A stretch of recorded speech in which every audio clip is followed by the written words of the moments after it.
Bonsoir Église, je vous salue dans le merveilleux nom de notre Seigneur et Sauveur Jésus-Christ. Je salue aussi ceux qui nous suivent au travers des réseaux sociaux. Avant de commencer, je voudrais d'abord m'acquitter d'un devoir, celui de remercier le pasteur Hugues, le comité qui dirige cette église et tous les membres de cette église pour la confiance que vous nous avez témoigné, que vous avez témoigné à notre petite personne. Que le nom de l'Éternel soit glorifié. Alléluia. Nous commençons une nouvelle série d'études bibliques que nous intitulons le combat spirituel, approche biblique. Nous allons voir ce que la Bible dit concernant le combat spirituel. Parce qu'on entend combat à gauche, combat à droite, combat à l'est, combat spirituel, il faut combattre, il faut chasser, il faut. Mais qu'en est-il vraiment du combat spirituel? Que dit la Bible concernant ce combat? Alléluia. Sans plus tarder, je veux donner le plan de cette étude biblique. Nous allons d'abord commencer par l'introduction. Ensuite, nous parlerons de la nature du combat, le premier point. Le deuxième point, nous parlerons du champ de bataille.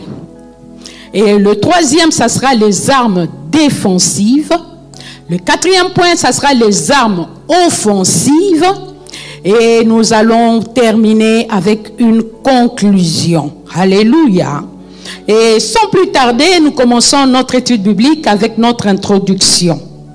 Qu'il les réalise ou pas, tout chrétien est engagé dans une bataille sans merci.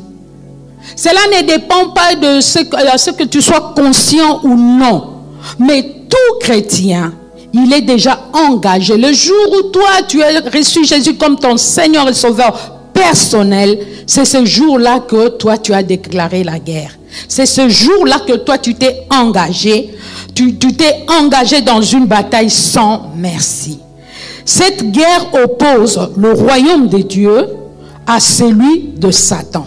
Alléluia. Éphésiens 6. Nous allons prendre des livres d'Éphésiens. Éphésiens 6, nous lirons du verset 12 à 18, mais j'aimerais que nous puissions commencer à partir du verset 10, s'il vous plaît. À partir du verset 10.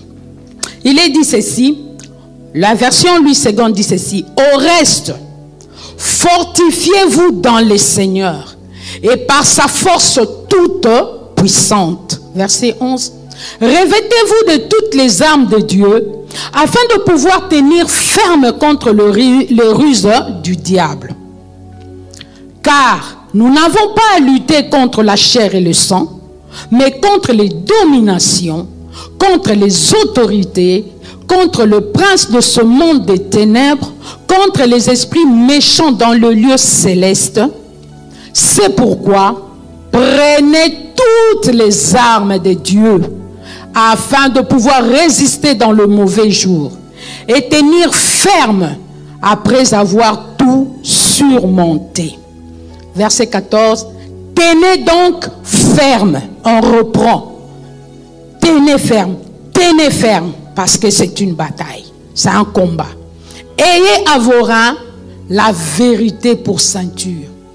Revêtez la cuirasse de la justice. Mettez pour chaussure à vos pieds le zèle que donne l'évangile de paix. Prenez Prenez par-dessus tout cela le bouclier de la foi, avec lequel vous pourrez éteindre tous les traits enflammés du malin. Prenez aussi le casque du salut et l'épée de la parole et l'épée de l'esprit qui est la parole de Dieu. Verset 18. Faites en tout temps par l'esprit toutes sortes de prières et de supplications. Veillez à cela avec une entière persévérance et priez pour tout le saint. Mais j'aimerais que nous puissions lire ça dans la version Parole vivante d'Alfred Cohen.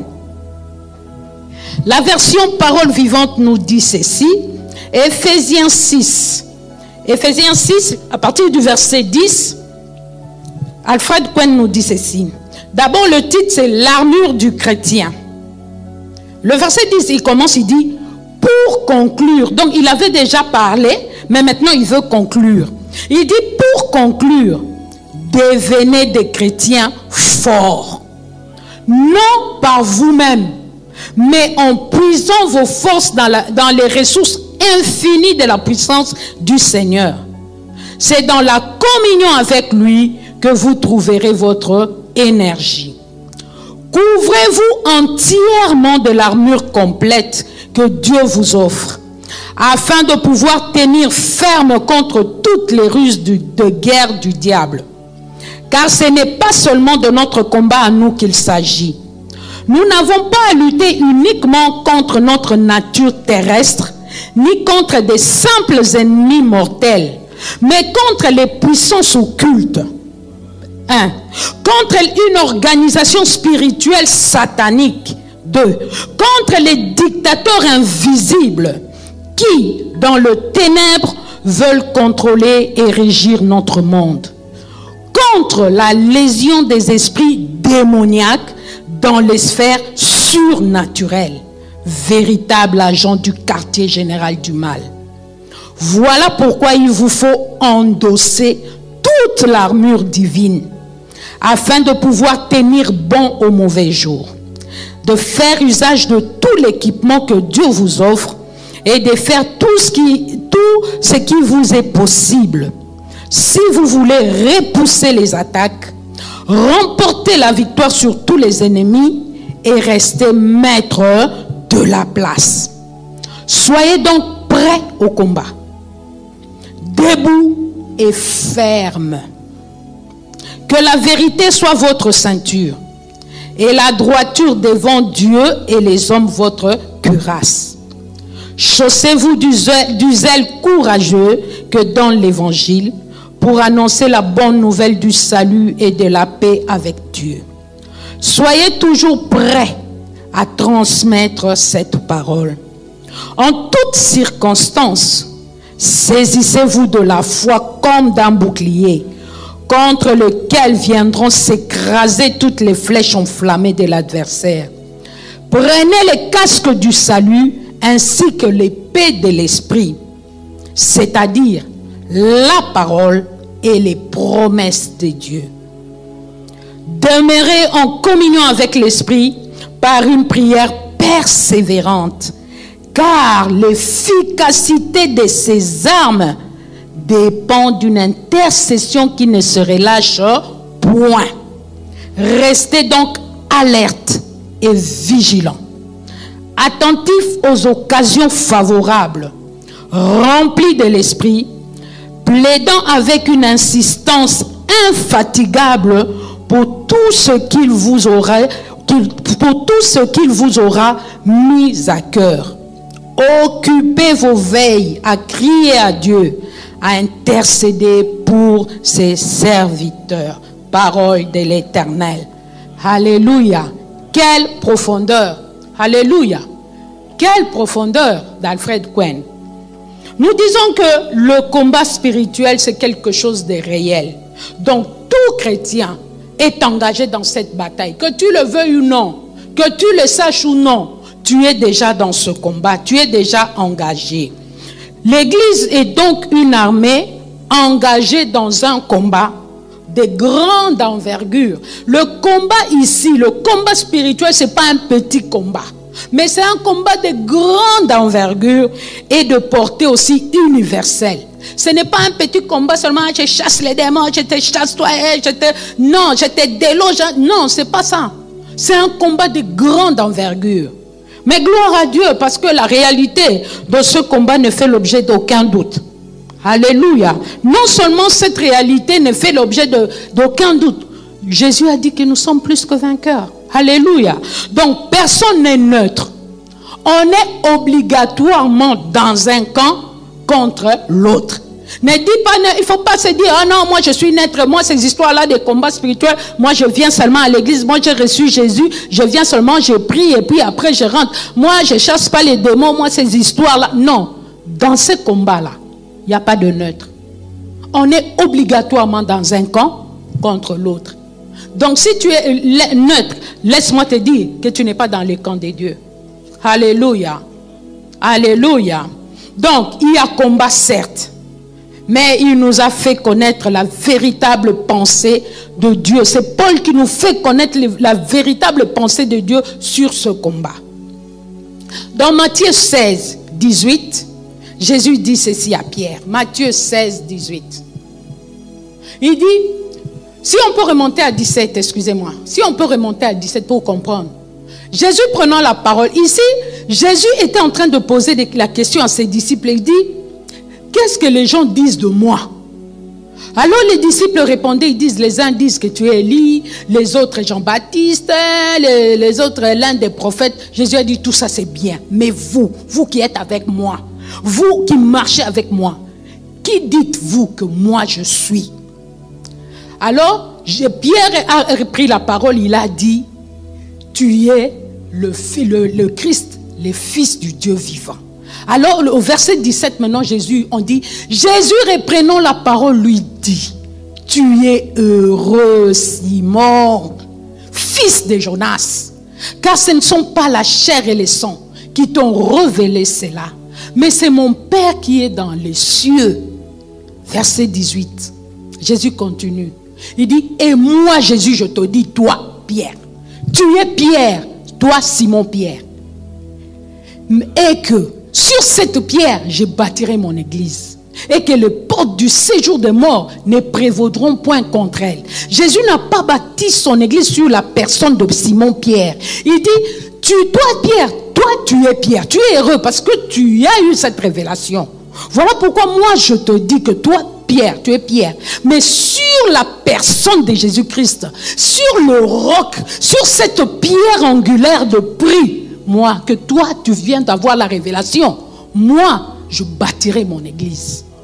Et les portes du séjour des morts ne prévaudront point contre elle. Parce que si Jésus avait bâti son église sur Pierre, imaginez un peu, Pierre est déjà mort. Qu'est-ce qu'on allait faire? Qu'est-ce que l'église de Jésus allait faire? Parce qu'il a bâti sur une personne et cette personne-là est décédée. Maintenant, l'église est en débandade. Voilà pourquoi Jésus a dit, sur la personne de Jésus que toi tu viens d'avoir la révélation, la personne du Christ, c'est sur ces rocs-là, le rocher des âges, la puissure, la pierre angulaire qu'ont rejeté ceux qui bâtissaient, la pierre qui est devenue la principale de l'angle, c'est sur cette pierre-là que moi je bâtirai mon église. Alléluia. Et il ne s'est pas arrêté là, il a dit, les portes des séjours des morts ne prévaudront point contre elle. Donc Jésus savait qu'il y avait du combat.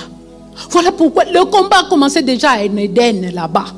En Éden, quand Dieu avait placé Adam en Éden, c'est là qu'avait commencé le combat. Quand Adam avait désobéi, quand il avait écouté la voix du serpent. Alléluia. Et Jésus dit, moi je vais bâtir mon église, mais mon église sera victorieuse. Donc par cette déclaration, le Seigneur ne dépeint pas une église comme une entité qui est là cherchant à défendre, à se défendre, à défendre son terrain face aux enjeux de l'ennemi. Non. L'église n'est pas là aux défensives, non. comme le pensent beaucoup de chrétiens. Beaucoup de chrétiens pensent que, comme Jésus a dit, je bâtirai mon église, les portes ne prévaudront rien. Alors on reste là sur la défensive. On reste là, on n'attaque pas. On reste quand l'ennemi vient, alors on va les chasser. Non, c'est pas ça. C'était pas ça la pensée de Dieu. La déclaration que Jésus a faite, Jésus voulait dire, il dépeignait son église comme une entité ne cherchant pas à défendre son terrain face aux assauts, mais une entité, une armée qui va à l'assaut, une armée qui va à la guerre. Alléluia. L'église est plutôt décrite comme une armée offensive. Donc c'est l'église qui porte le combat. Alléluia. Offensive, qui porte la bataille aux portes du royaume des ténèbres. Ce n'est pas on reste là, on attend que Satan vienne nous attaquer. Non, nous on est là, on va attaquer Satan. On n'attend pas que lui vienne. Nous on va vers lui, on l'attaque. Alléluia. Et le porte du séjour de mort ne prévaudront pas. Et celle-ci promet à Jésus. Jésus promet que les ténèbres, le royaume de Satan ne peut rien devant la puissance de l'église. Alléluia. Ils ne peuvent même pas résister. Car dans un combat, seule l'armée qui avance, seule l'armée qui attaque remporte la victoire. Et si l'église est toujours là en train d'attendre, l'église ne remportera pas la victoire. Et pourtant, ce n'est pas dans la pensée de Dieu. Dans la pensée de Dieu, l'église doit attaquer. L'église doit attaquer. Parce que l'église a tout pour remporter cette victoire. Donc, tant que le diable réussira à garder l'église dans la défensive, son royaume ne sera jamais menacé de disparition. Si l'église est toujours là, dans la défensive, oh non, on attend, nous on n'attaque pas, on se défend. Jamais l'église ne menacerait le royaume des ténèbres. Alléluia. Les portes jouaient un grand rôle dans l'Antiquité, au temps biblique. Les portes, quand on disait portes de la ville, c'est aux portes de la ville que les anciens siégeaient pour traiter les affaires de la cité. Comme on dit Proverbe 31, 23, son mari est considéré lorsqu'il siège aux portes de la ville. Et puis c'est là que les généraux aussi des armées élaboraient les stratégies de guerre. C'était aux portes de la ville, aux portes de la cité. Qu'est-ce à dire? Qu'est-ce que le Seigneur voulait dire quand il disait les portes des séjours des morts ne prévaudront point? Qu'est-ce qu'il voulait vraiment dire? Alléluia. Le Seigneur, en parlant des portes des séjours des morts, voulait simplement dire que dans ces combats, aucune puissance, aucune autorité satanique, aucune stratégie satanique ne peut prévaloir lorsque nous attaquons. Donc, lorsque nous attaquons là aux portes, là où il siège, là où il fait ses stratégies, quand nous attaquons, rien de l'ennemi ne peut résister. Alléluia. Alléluia. Donc, nous combattons dans la victoire contre une armée qui a déjà été vaincue. Alléluia. Nous combattons. Il faudra que nous, chrétiens, que nous réalisons que dans notre combat, nous avons déjà acquis la victoire. Même si apparemment dans ce combat, nous voyons comme si rien ne bougeait. Mais Jésus a déjà triomphé. Comme l'a dit dans Colossiens, il a dit, il a dépouillé les dominations et les autorités. Il les a livrées publiquement en spectacle, en triomphant d'elles par la croix. À la croix, c'est à la croix que l'Église a obtenu la victoire. C'est à la croix que tout chrétien a obtenu la victoire. Alléluia. Alléluia. Premier point, la nature du combat. Matthieu 12, 22 à 28. La nature du combat. Alors, on lui amena, verset 22, alors on lui amena un démoniaque aveugle et muet. Et il le guérit de sorte que le muet parlait et voyait. Toute la foule étonnée disait, n'est-ce point là le fils de David?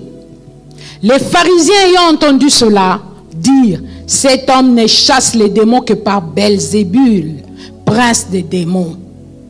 Comme Jésus connaissait leurs pensées, il leur dit, tous tout royaume divisé contre lui-même est dévasté. Et toute ville ou maison divisée contre elle-même ne peut subsister. Si Satan chasse Satan, il est divisé contre lui-même. Comment donc son royaume subsistera-t-il? Et si moi Jésus, je chasse les démons par Belzébul, vos fils, par qui les chassent-ils? C'est pourquoi ils seront eux-mêmes vos juges. 28. Mais si c'est par l'Esprit de Dieu que je chasse les démons, le royaume de Dieu est donc venu vers vous. Alléluia. Jésus pouvait dire à ses disciples, le royaume de Dieu est en vous. Ah, j'aime bien cette phrase-là. Il faut que nous puissions réaliser cela, que le royaume de Dieu est en nous. Quand Jésus a dit le royaume de Dieu est venu vers vous, mais après sa résurrection, quand il est monté dans la gloire, le royaume de Dieu est en nous. Pourquoi? Parce que le Saint-Esprit, il est en nous, avec nous quand nous travaillons et sur nous. L'Esprit a 3 dimensions, il travaille dans 3 dimensions avec nous. Le Saint-Esprit n'est pas là seulement avec nous et sur nous. Non, le Saint-Esprit est en nous. Quand nous avons reçu Jésus, l'Esprit de Dieu est venu en nous. C'est-à-dire l'Esprit, le royaume est venu en nous. Avec toute sa puissance, avec toute son autorité, avec toute sa magnificence. Ah, j'aime le refrain d'une chanson, on dit ceci, le ciel est ton trône, la terre ton marchepied, mais toi tu habites dans mon cœur.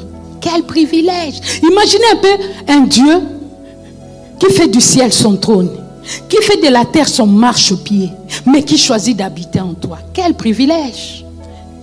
Il faut que les chrétiens réalisent cela. Quel privilège d'avoir un Dieu si merveilleux et si bon, qui habite en moi, le royaume de Dieu en moi. Est-ce qu'on réalise cela? C'est ce que Jésus était en train de dire ici. Le royaume de Dieu est donc venu vers vous. Maintenant, le royaume est en nous. Alléluia. Donc, ce récit nous révèle clairement l'existence de 2 royaumes en conflit. Le royaume de Dieu et celui de Satan. Et le Seigneur, au verset 25 et 26, il donne quelques précisions par rapport au royaume de Satan. Il dit ceci. Il dit, Satan a un royaume.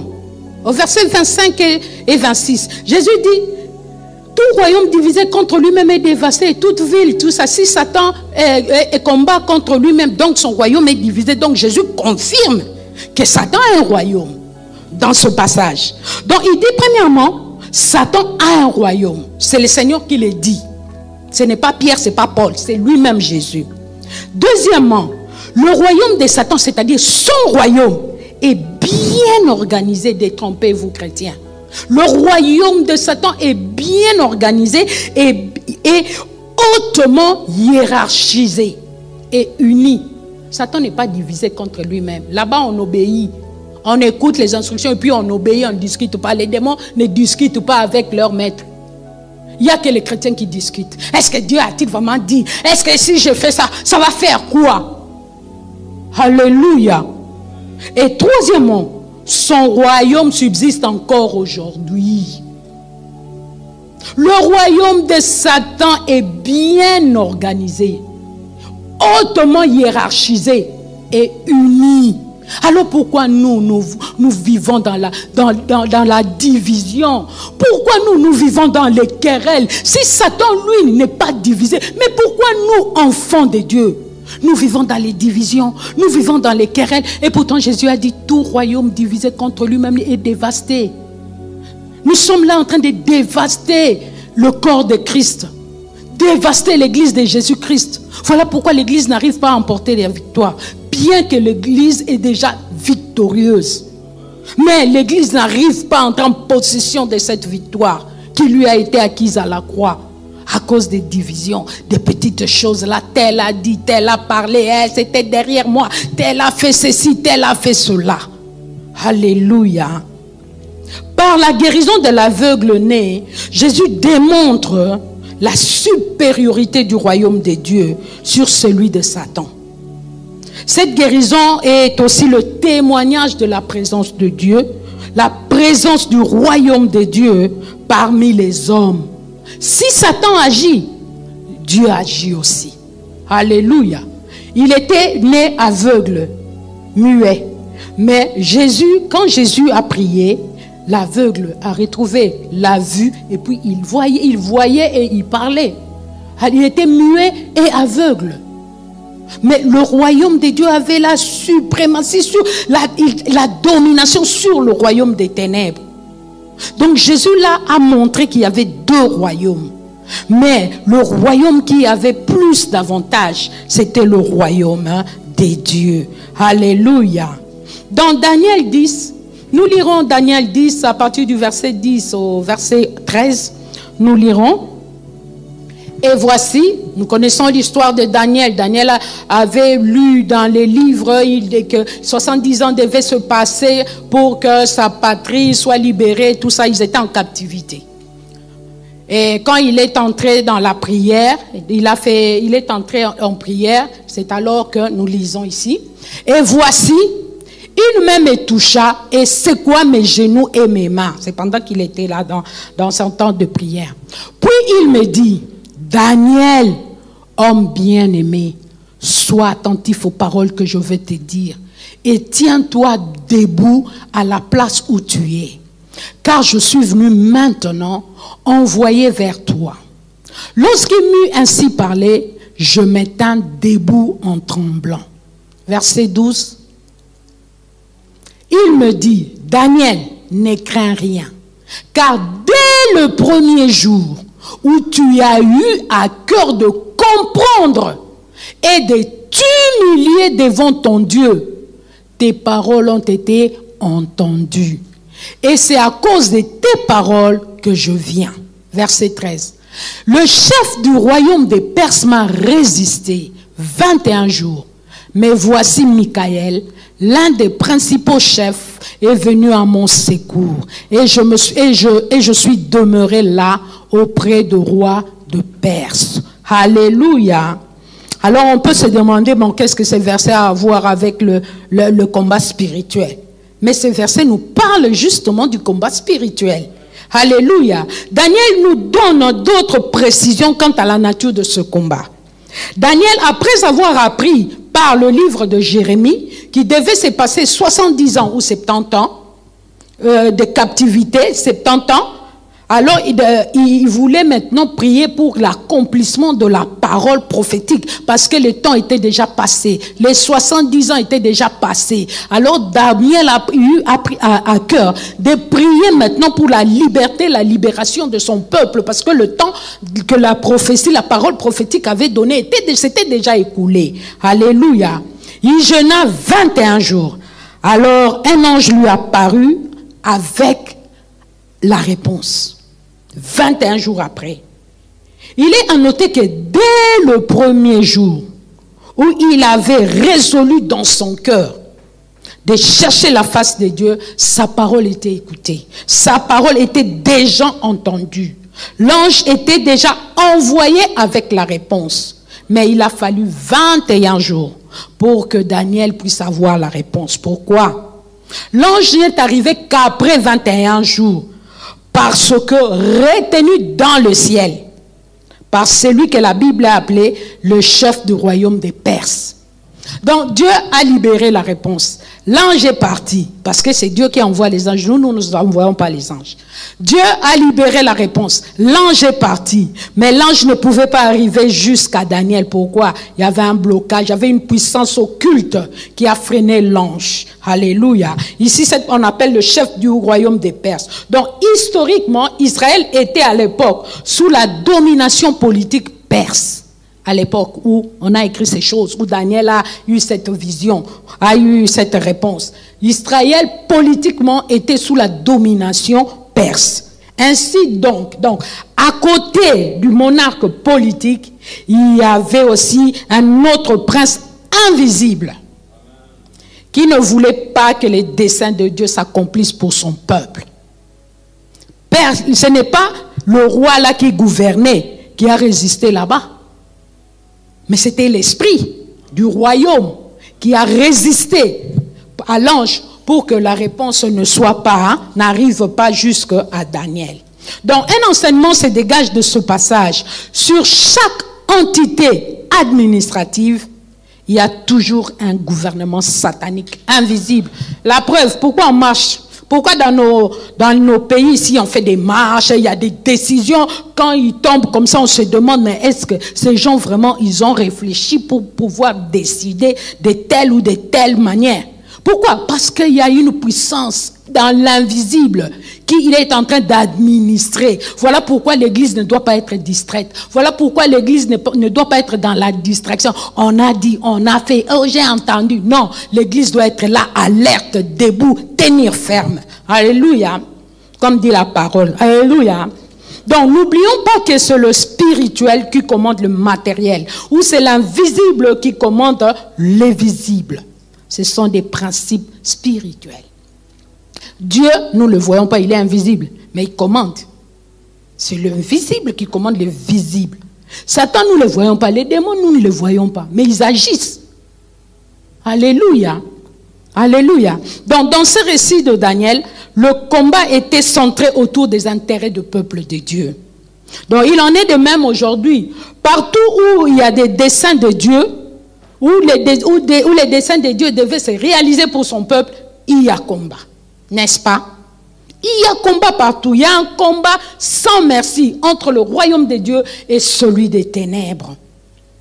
Donc nous vivons un temps où des puissances démoniaques se sont déchaînées. Les puissances de l'enfer se sont déchaînées. Nous le voyons.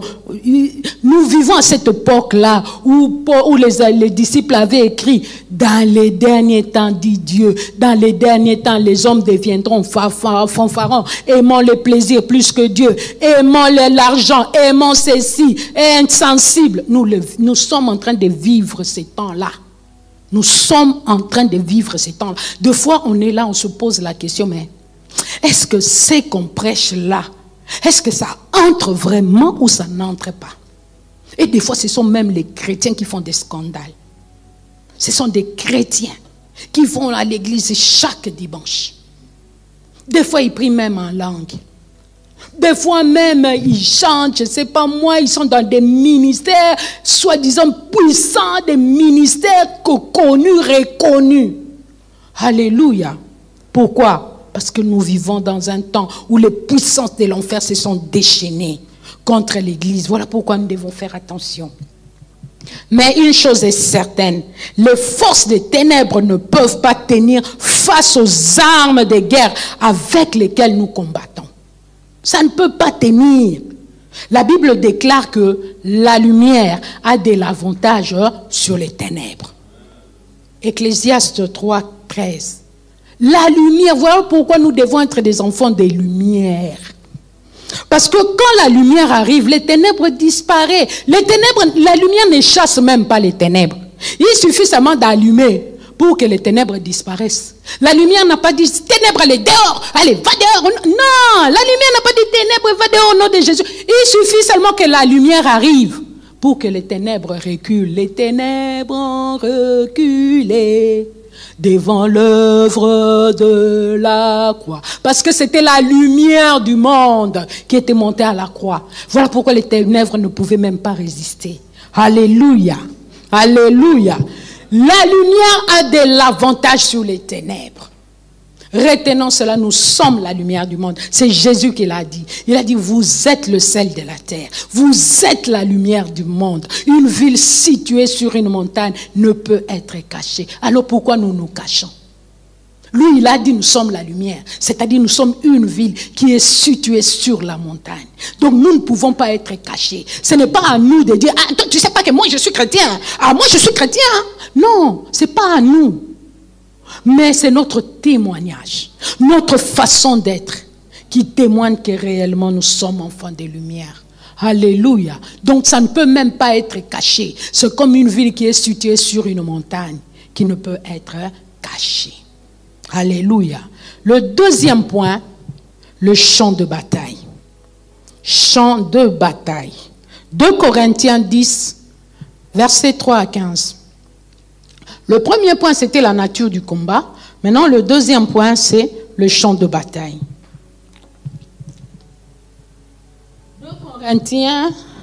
2 Corinthiens 10, 3, 5. Je lis d'abord la version Louis II. Si nous marchons dans la chair, nous ne combattons pas selon la chair.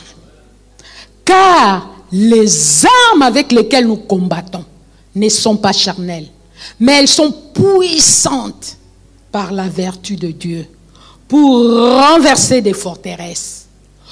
Nous renversons les raisonnements et toute hauteur qui s'élève contre la connaissance de Dieu. Et nous emmenons toute pensée captive à l'obéissance de Christ. Reprenez un peu le verset d'avant là. Il dit, car les armes avec lesquelles nous combattons ne sont pas charnelles, mais elles sont puissantes par la vertu de Dieu.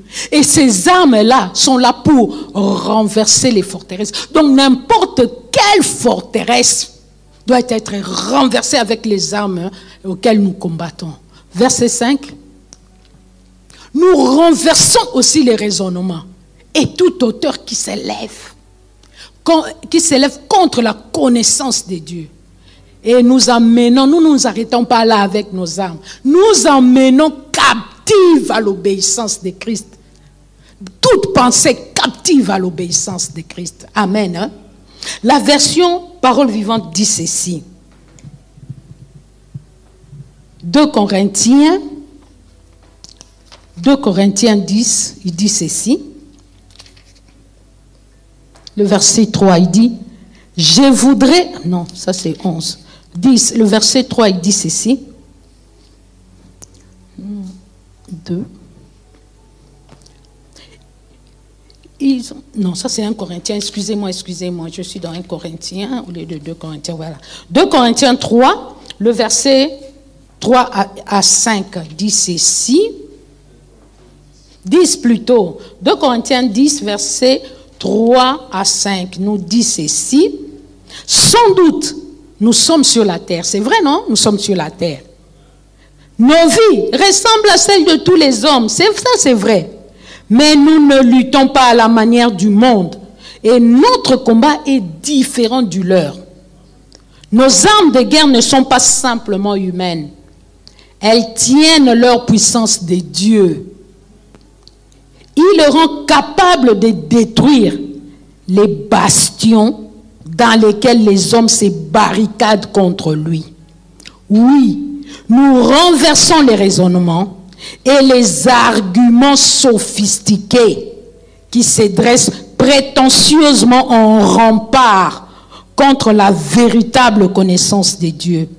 Faisons prisonnière toute pensée rebelle. Nous l'amenons à obéir au Christ et à reconnaître son autorité. Alléluia. Dans ce passage nous révèle la nature et la puissance de nos armes de guerre. Donc nos armes ne sont pas des simples armes, là, des bâtons. Non, non, non. Ce ne sont pas des armes fabriquées avec les mains d'hommes. Non. Nos armes sont puissantes par la vertu de Dieu lui-même. C'est Dieu qui rend nos armes puissantes. Alléluia. Elles ne sont pas humaines, mais plutôt spirituelles. Elles sont donc bien appropriées à notre combat. Alléluia. Parce que le combat est spirituel. Les armes aussi sont spirituelles. Donc on ne combat pas les spirituels avec le charnel. Non. On combat les spirituels avec les armes spirituelles. Et les spirituels dominent, on combat même le charnel avec les spirituels. Parce que les spirituels dominent. Alléluia. Donc l'apôtre Paul utilise ici plusieurs mots qui nous révèlent le champ de bataille dans ce que nous venons de lire ici.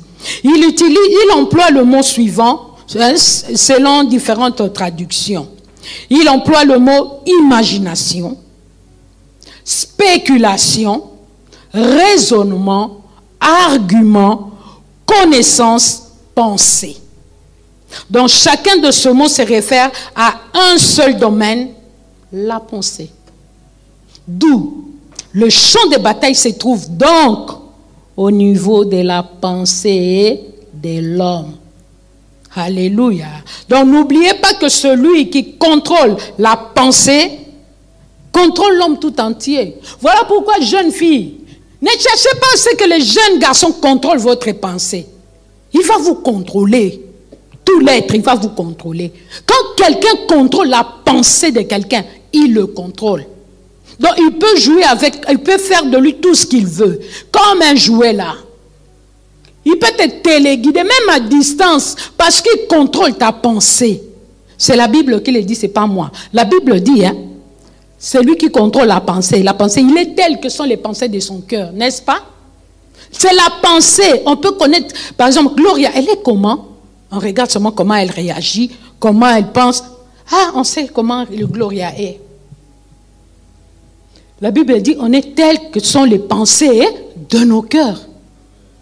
On ne sait pas lire dans les pensées, mais on voit ce que les pensées nous reflètent, n'est-ce pas? Ce que la pensée de l'homme reflète, c'est ce que nous voyons, et nous pouvons conclure à partir de ce reflet-là. Alléluia. Donc l'apôtre Paul voulait dire que le champ de bataille se trouve donc au niveau de la pensée de l'homme. Parce que celui qui contrôle la pensée contrôle l'homme en tout entier. Alléluia.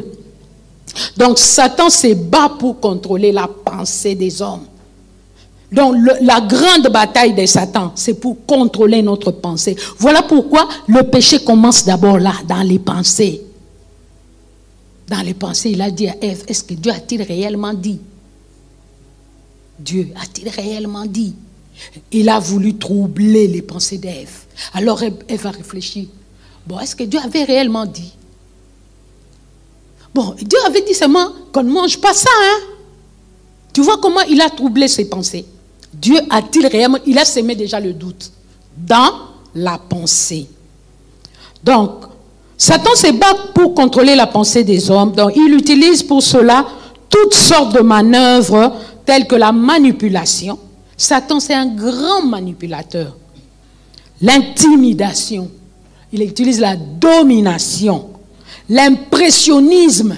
Il cherche à impressionner. Ainsi, arrive-t-il à contrôler des nations, n'est-ce pas? Nous voyons des grands dictateurs ici qui contrôlent des nations par l'intimidation, la domination. Alléluia. Ils contrôlent des nations, des populations. Pourquoi? Parce qu'ils utilisent les méthodes sataniques. Donc c'est Satan qui est derrière, c'est cet esprit-là qui est derrière pour contrôler. C'est comme ça qu'il, lui, il agit. Il contrôle les peuples, il contrôle les nations. Il construit des forteresses dans les esprits des hommes, les empêchant ainsi de voir briller la splendeur de l'évangile de Jésus-Christ. 2 Corinthiens 4, 3 à 4. 2 Corinthiens 4, 3. Si notre évangile est encore voilé, il est voilé pour ceux qui y périssent. Pourquoi? La pensée. Pour les incrédules, dont le Dieu de ces siècles a aveuglé l'intelligence, afin qu'ils ne vissent pas briller la splendeur de l'évangile de la gloire de Christ, qui est l'image de Dieu. C'est comme ça que Satan travaille. Il travaille dans la pensée de l'homme. Il cherche à voiler son intelligence, son raisonnement. Ces forteresses poussent les gens à résister au message de l'évangile. Quand il y a déjà des forteresses au-dedans de toi, Satan a érigé des forteresses. Et cela empêche les gens à croire à l'évangile, à croire au message de l'évangile. Et ces forteresses font que les gens se dirigent droit vers l'enfer. Voilà pourquoi prêche en tout temps, comme a dit Paul. Favorable ou non, prêche. La parole de Dieu, c'est une sémence. Un jour, ça produira du fruit. Alléluia. Un jour, ça produira du fruit. Ces forteresses peuvent être des préjugés, des idées politiques préconçues, des préjugés sociaux, raciaux, fausses idéologies politiques, religieuses, etc. Ce sont des forteresses, des préjugés là, des idées préconçues. Ce sont des forteresses. Oh, vous qui priez, il y a des idées comme ça, préconçues. Oh non, les gens qui prient là, ce sont des mauvaises personnes. Ils ont un mauvais cœur. Ce sont déjà des préjugés. Bon, toi qui ne pries pas, pourquoi tu juges ceux qui prient? Comment toi tu sais qu'ils ont mauvais cœur? Parce qu'il y a déjà des préjugés. Oh non, eux comme ils prient là, oh chez eux là-bas, ce sont des préjugés. Est-ce que toi tu es déjà allé là-bas où eux ils prient? Est-ce que tu as déjà entendu le message qu'on prêche là-bas, là où eux ils prient? C'est seulement au loin. Tu as entendu, on a dit que. Et toi tu t'es déjà fait une idée, des préjugés. Tu as déjà des préjugés préconçus. Alléluia. Lorsqu'une personne est dans cet état, il sera inutile de chercher à le persuader à croire à la vérité. Ça sera inutile. Continue seulement à prêcher. Continue seulement à prier pour lui et continue à déclarer la parole de Dieu. Mais ne prêche pas, ne le prends pas assis-toi là. Oh, toi vraiment, tu vois ce que tu fais. Non, non, non, non, non. Laisse Dieu et son esprit agir. Parce qu'il y a déjà blocage au niveau de ses pensées. Il a déjà des préjugés, des idées préconçues. Alléluia. Troisième point, les armes défensives. Nous avons dit que l'Église est une armée qui est offensive et non défensive. Alléluia. L'Église doit attaquer. Mais pour attaquer, il faut aussi s'armer. On n'attaque pas comme ça les mains vides. Alléluia. On n'attaque pas les mains vides comme ça. Tu dis, bon, moi je vais attaquer. Parce que Jésus a dit, bon, je me lève, je vais faire la guerre. Non, c'est pas comme ça. La Bible dit, revêtez-vous de toutes les armes de Dieu. Alléluia. Donc Dieu, il a pourvu à ses armes. Dieu nous a donné des armes pour nous défendre, mais il nous a aussi donné des armes pour attaquer. Alléluia. Premier point, nous commençons les armes défensives. Paul déclare ceci dans 2 Corinthiens 6, versets 6 et 7. 2 Corinthiens 6, versets 6 et 7, Paul dit, par la pureté, par la connaissance, par la longanimité, par la bonté, par un esprit saint, par une charité sincère. On continue.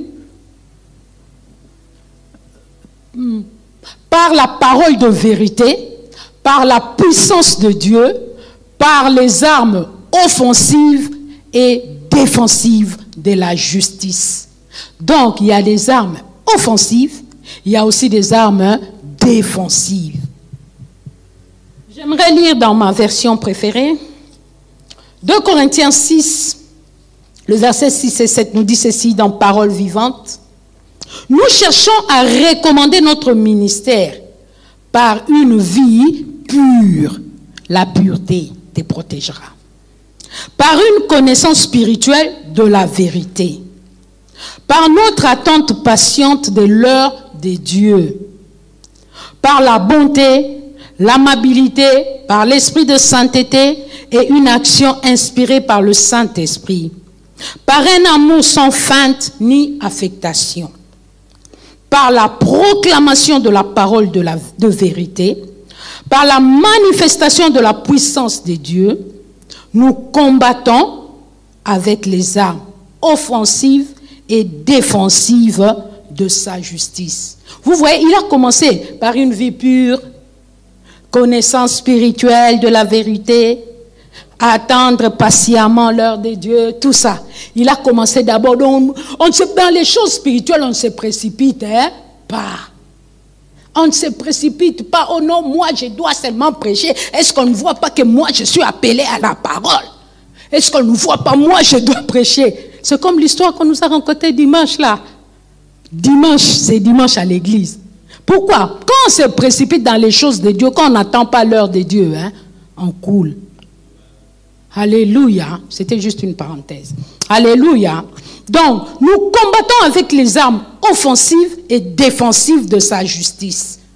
On peut dire littéralement, nous combattons avec les armes de gauche et avec les armes de droite. Alléluia. Donc, il y a des armes qu'on doit avoir à gauche, il y a aussi des armes qu'on doit avoir à droite. C'est-à-dire, on doit être bien armé. En décrivant les armes de notre combat, l'apôtre Paul avait en tête l'image du soldat romain qui était revêtu de ses armes de guerre. Je ne sais pas si on peut voir ça aujourd'hui ou la semaine prochaine. Je ne sais pas si l'audiovisuel est prêt. L'image du soldat romain, juste l'image. Contrairement, voilà, vous regardez toutes ces armes. Contrairement à une certaine pratique, on ne se revêt pas des armes au moment de combat.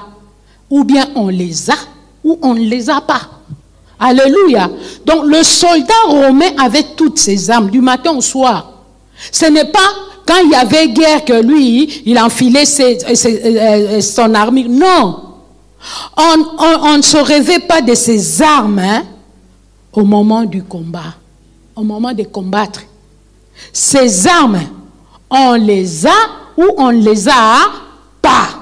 Comme nous dit Éphésiens, que nous avons lu notre texte de base, Éphésiens 6, le verset 11 à 17 ou à 18. Il dit, revêtez-vous de toutes les armes de Dieu afin de pouvoir tenir ferme.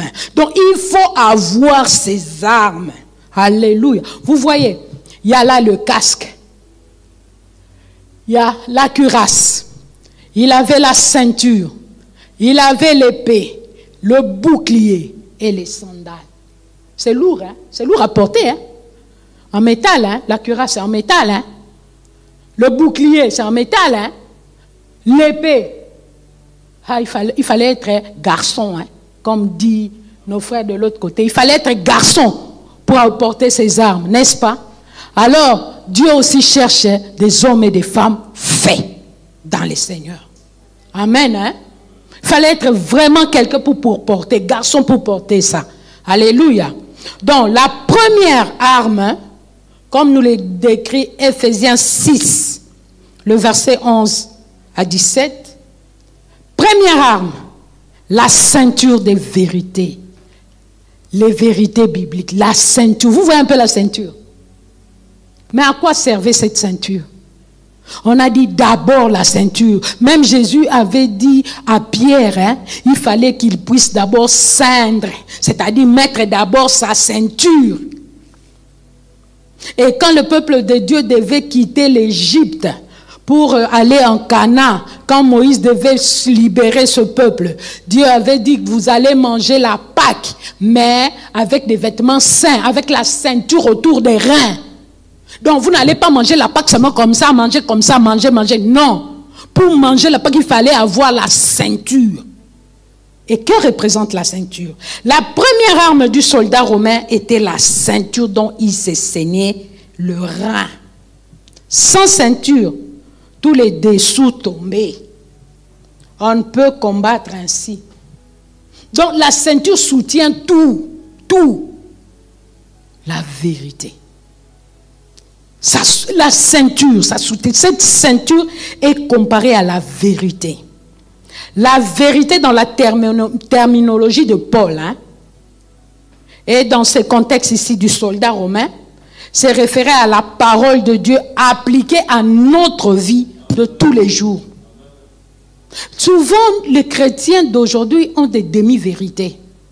Quand tu ne dis pas toute la vérité, ce n'est pas la vérité, c'est le mensonge. Demi-vérité n'est pas vérité. Parce qu'il y a demi-vérité. Et l'autre demi, là, c'est quoi? C'est le mensonge. Donc, ce n'est pas la vérité. Avec Dieu, il n'y a pas de demi. Soit vous dites la vérité, soit vous dites le mensonge. Mais des demi-vérités, non. Ça ne marchera pas avec notre Dieu. Donc, sans ceinture, tout tombait. Donc, on ne peut pas combattre ainsi. Donc, il fallait que les reins soient bien sains, bien attachés à sa ceinture.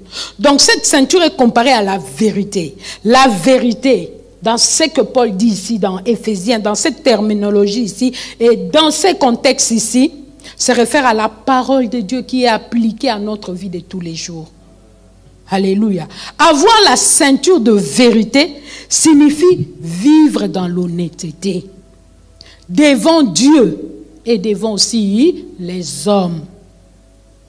Alléluia.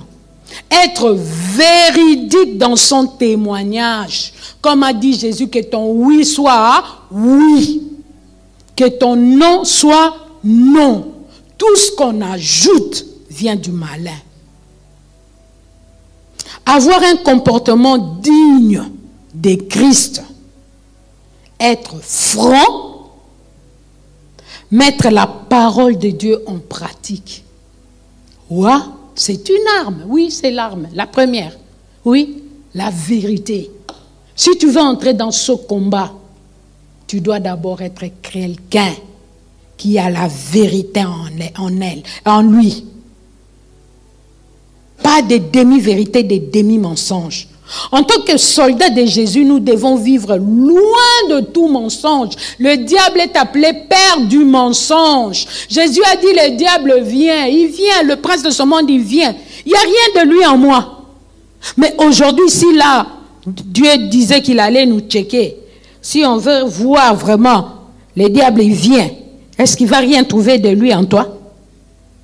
Il ne va pas trouver un petit mensonge là. Un peu, c'était seulement petit, non. Non, c'était seulement pour calmer l'enfant, non. Comme il pleurait, tellement il me mettait la pression, bon, je lui ai dit seulement, hein, je lui ai promis. Mais tu sais toi-même que tu ne vas pas réaliser. C'est un mensonge ou c'est une vérité? Donc, en tant que soldats de Jésus, nous devons vivre loin de tout mensonge, de toute hypocrisie, double face, pile ou face, de toute exagération. Il y a des gens, quand ils vous racontent des histoires, ils exagèrent tellement, vous ne savez plus distinguer le vrai du faux. Tellement ils sont spécialistes. De toute calomnie. Bref, avoir une vie transparente et propre. Tant en public qu'en privé. C'est ça la première arme. L'arme défensive. Parce que quand le diable il viendra, il ne trouvera rien de lui en toi. Il n'y a que la vérité en toi. La vérité devant Dieu et la vérité devant les hommes. On peut lire, en te regardant comme ça, on peut lire. Dans ta vie, on peut lire. Mais est-ce que nous, chrétiens, on va s'arrêter aujourd'hui à la première arme défensive là. Est-ce que nous, chrétiens, faisons d'abord un examen de conscience? Est-ce que nous marchons réellement dans la vérité?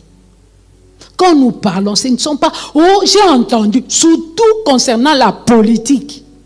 Surtout concernant la politique, beaucoup de chrétiens tombent dans les mensonges, dans les colportages. Oh, j'ai entendu qu'on a dit, hein, oh, dans tel pays, le président avait fait, oh, tel ministre avait dit. Oh, est-ce que tu es sûr de ce que tu rapportes? Tu es sûr? Tu vois, tu te mets dans des problèmes inutilement. Tu es sûr, si tu n'es pas sûr de ce que tu racontes, tais-toi, mon frère, ma soeur. Au lieu de tomber dans les mensonges. Bon, toi, tu tombes maintenant dans ces mensonges-là. Et on t'amène un cas là, tu vas prier pour ces cas-là. Tu vas commencer d'abord par te repentir ou bien tu vas prier directement. Parce que tu as tellement raconté des mensonges, tu as voulu impressionner les gens que toi, tu es autour de ceux qui dirigent le pays. Donc, tu connais les secrets d'État, tout. Tu as raconté. Juste après là, on t'amène un cas. Tu vas faire comment? Tu vas d'abord commencer par passer par la repentance, ou bien tu vas prier, ou bien tu vas dire non, allez, je vais revenir demain, et revenez demain. Vous allez faire quoi? Parce que la vérité, c'est une arme. Vous allez faire comment? Faisons attention. Dieu sait pourquoi il nous a donné cette arme ici. Parce que le diable, lui, est le père du mensonge.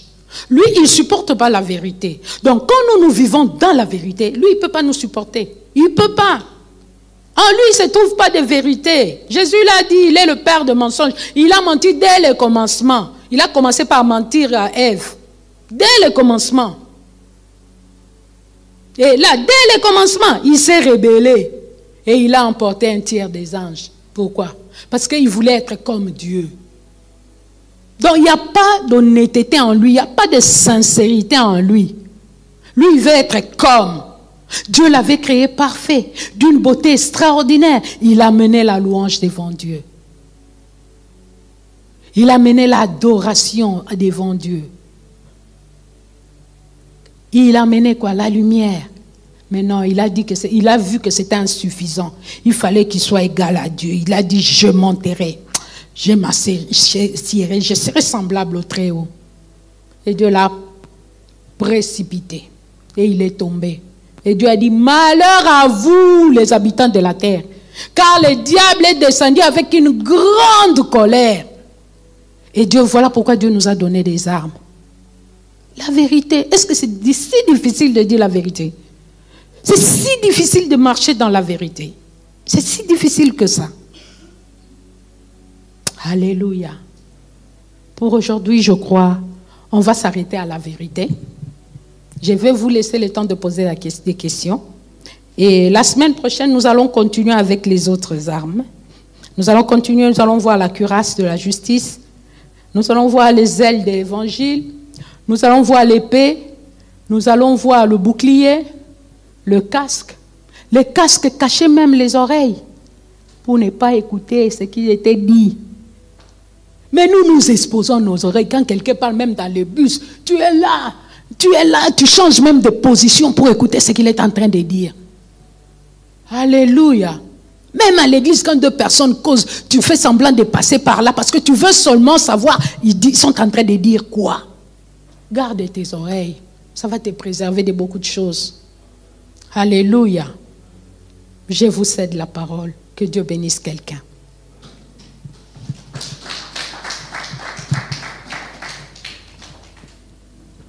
Y a-t-il des questions?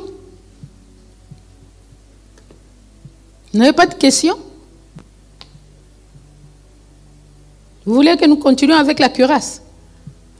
Ou bien on revient le mercredi prochain? Parce que nous avons combien? 7 minutes pour les questions? Bon, j'entre dans la cuirasse, mais je vais entrer en profondeur la semaine prochaine. On dit, deuxième arme défensive, c'est la cuirasse de la justice. La cuirasse jouait un rôle très important pour les soldats romains dans les combats corps à corps. Parce que là, le combat, c'était corps à corps. C'était pas comme le combat d'aujourd'hui, on envoie un missile, ça va là-bas, ça tombe à des milliers de kilomètres. Non, là, c'était corps à corps. Alors, tu devais te défendre parce que la cuirasse, là, ça devait protéger les organes vitaux, entre autres le cœur. Parce que si on te poignardait là, tu tombais, tu mourrais sur le champ de bataille. Voilà pourquoi le cœur devait être protégé. Elle protégeait la partie la plus vitale, à savoir le cœur. Donc, ainsi pour Paul, le soldat de Jésus se doit de protéger son cœur, source de toute motivation. Qu'est-ce que tu fais entrer dans ton cœur? On a dit, j'ai entendu, il a dit, il m'a calomnié, il a fait ceci. Qu'est-ce que tu fais entrer dans ton cœur? Ce que vous avez dans votre cœur déterminera ce que vous êtes. Bon ou mauvais? Car l'homme est tel que sont les pensées de son cœur. On revient encore au cœur.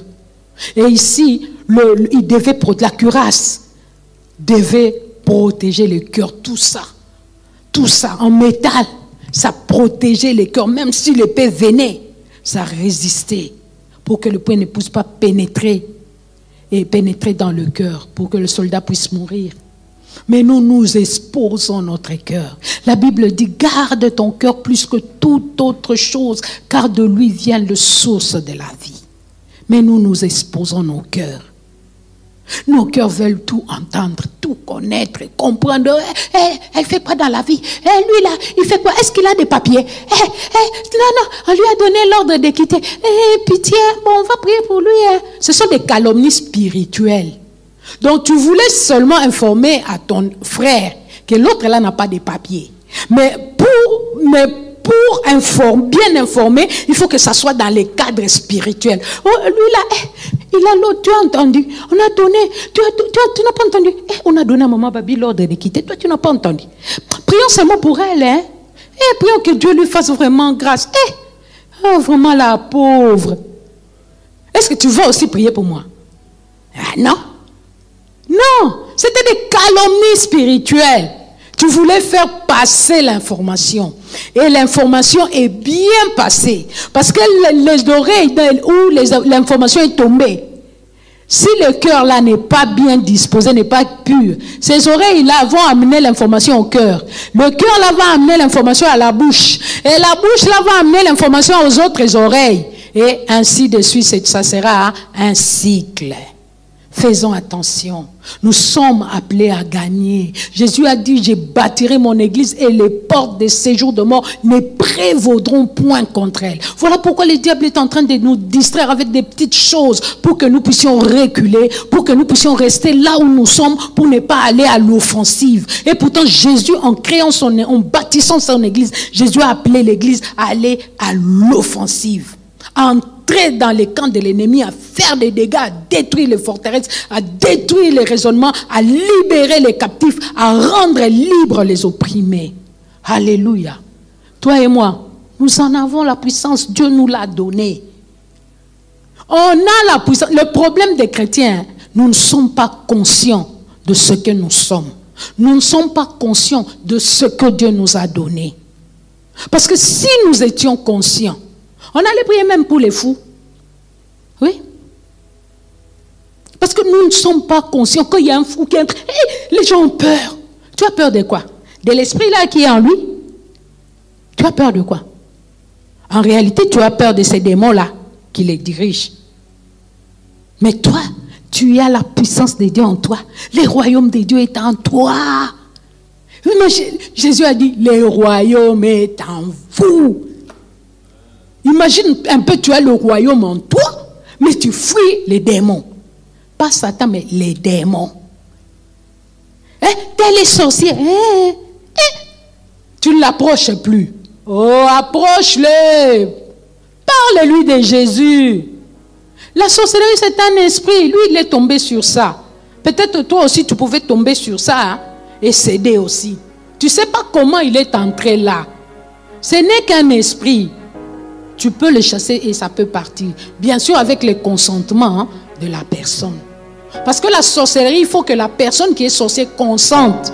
S'il ne consent pas, même si tu chasses, ça ne va pas partir parce que c'est lui qui doit chasser. Il doit consentir à ce qu'on chasse cet esprit-là.